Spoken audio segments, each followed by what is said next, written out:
Ikaw at ang iyong mga kabatch, who are now some of the most respected, actors in the industry. But at a certain point in your life as actors, binansagan kayong daring, bold stars. Was that painful?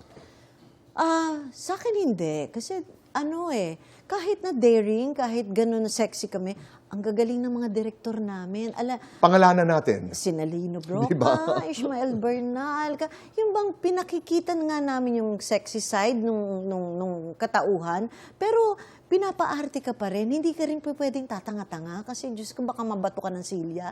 Yung pag dumating ka ng set at wala kang nalalaman, hindi mo memorize ang script mo o hindi mo alam, ay magtago ka na.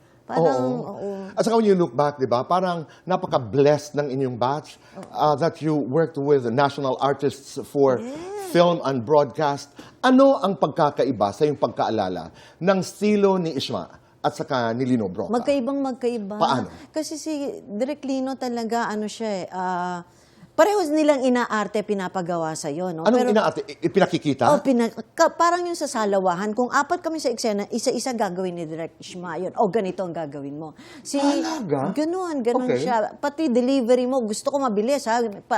Walang gap pag nag-deliver ng lines. Si Direk Lino naman intense, kasi mas sexy, mas drama. May mga ganun pa siyang, mga... Ipinakikita niya? Pinakikita niya. Noon, batang-bata nga ako. Doon sa init na pelikula namin with Tita Chato, sina Direk Luis. Syempre, wala naman nga akong alam sa mga love scene. Sabi niya, pakiramdaman mo to. Yung kanyang kamay, nagmumula dito, pataas sa akin, ramdamin mo lang yung habang may kissing scenes kami. Syempre, nag-iisip din ako, pero sige na nga. Ginagawa. Pero nakakatuwa, pinapakita talaga nila. Oo, pinapakita. Ang galing naman. At saka, syempre, pag bata ka naman at baguhan ka, lahat ina-absorb mo. Lahat ng magaganda talaga i-absorb mo. Kanino ka mas kabado? Pareho. Oo. Yung talagang, pag bawal ngumiti, hindi ako ngingiti. Pero sila, talaga parang sila mga switch ng ilaw, sila Direk Lino. Meaning, Pag after, yung in between, pag walang take, tawa na.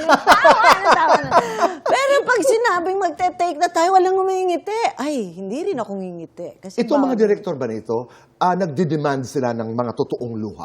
Totoo. Oo, Talaga? nagdi-demand sila. Madali ka umiyak? Parang medyo naman. Mabilis. I mean, that comes with motivation.